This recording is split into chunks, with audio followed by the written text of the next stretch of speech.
The Joker was easily one of my most anticipated films of 2019. I have considered Joaquin Phoenix to be one of the greatest working actors ever.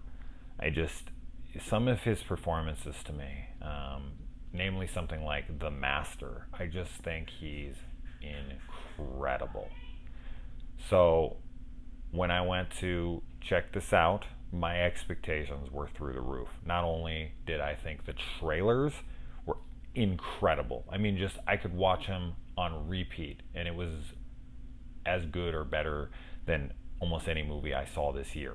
I was just sitting there like, wow, this trailer is better than most of the films I've seen. That's wild. But DC is known for putting out amazing trailers, even if some of their movies don't end up being as amazing as their trailers.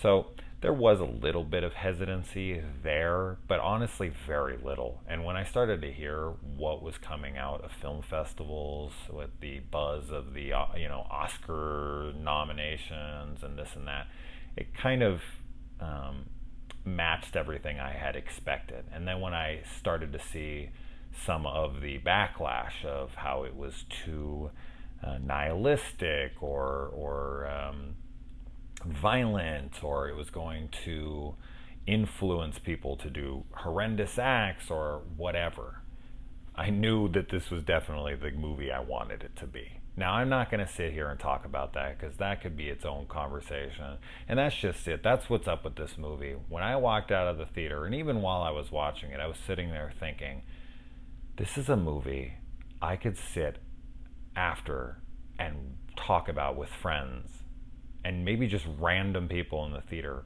for hours. This is probably my favorite film of 2019 as of right now.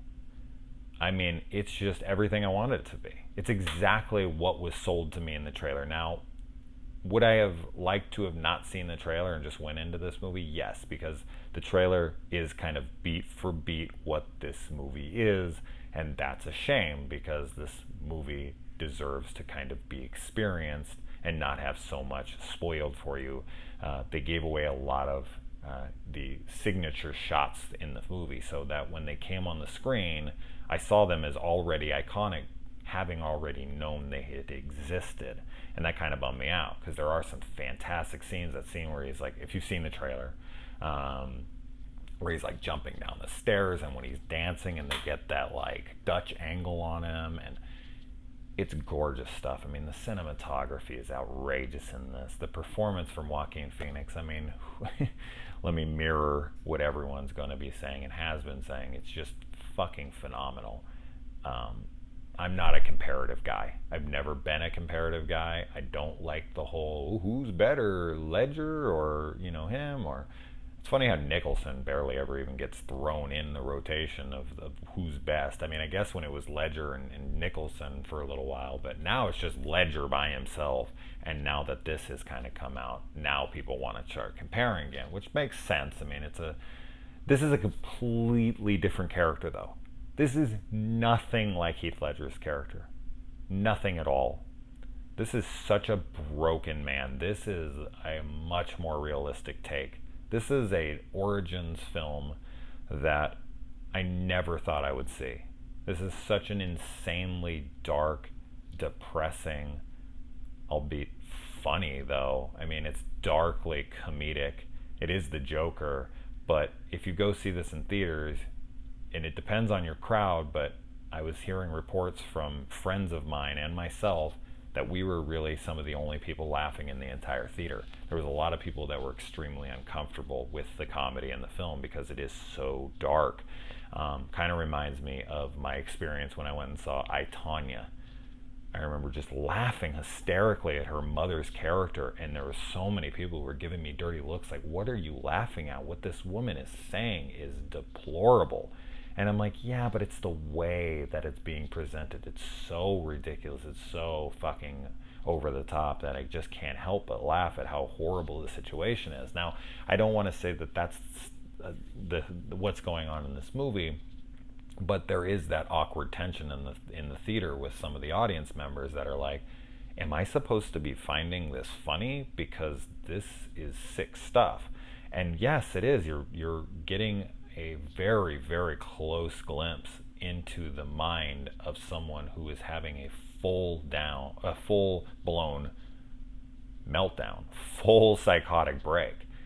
And it's, as sad as it is, it's glorious to watch because of the unbelievably iconic performance of Joaquin Phoenix. I'm not going to pick a favorite. I'm not going to do that. I will tell you this, though. The reason that Joaquin would have the edge here is because he has so much more to explore here. This is his entire film to himself. I mean, how much screen time does Ledger get in The Dark Knight? I mean, really, I don't know what the time is, but it can't be more than 30 minutes. I mean, overall, all screen time allotted. This is a 2+ hour movie, and every single scene involves the Joker. Every single scene. There's not one scene without him. Not one. So he has like 4 or 5 times as much screen time as Ledger. So it's a little unfair in that regard. But both are just incredibly amazing, iconic performances that will live on for generations. It's just, man, what a fantastic movie. As I said, it's very difficult to talk about this film spoiler-free. And yes, I could get into some long-winded rant about how I was finding this and all these amazing things in here. This is such a deep dive exploration of the human psyche and the multiple layers of someone this complicated, someone this broken, and what society does to somebody like this. This is a loner's freaking manifesto. This is, and that's a terrible word to use when it comes to what the implications they think is going to happen with influencing some kid. But this is essentially what you get from a character like this. This is just, there's so many layers to this character. This is such an absolute, as I had said, nihilistic, dark, depraved look at society and what it can do to somebody. This is for the bullied. This is for the forgotten. This is for the people who are just told to get over it. There's so much that can be relatable here. And of course, what's always been so interesting about serial killers and people who snap is, where's the line? Where's the line between them and me? He makes this comment that you've seen it in the trailers where he's like, all I have is negative thoughts. I mean, there's definitely been times in my life where I can absolutely relate to that. And what do you get from most people? Get over it. Man up. And sometimes that doesn't work. Sometimes there are people that are so gone. They may be beyond help. And I don't know if Arthur Fleck's character in this was savable. I don't know if he was unable to ever come back or if he ever was. But man, what an incredible experience this was. I loved every second of this film.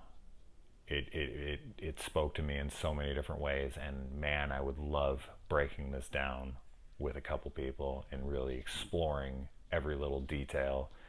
I can't wait to watch it again. I can't wait to talk about it to a further extent there. So I really hope people go and check this out. I really hope that this movie kills in the box office. It deserves all the praise and the attention that it's getting. What a fantastic film. Anyways, you think I liked it? All right. What do you guys think? I have not heard a bad word about it from anybody yet, but I'm sure that that will change soon enough. But anyway, guys. All right. Let me know. Adios.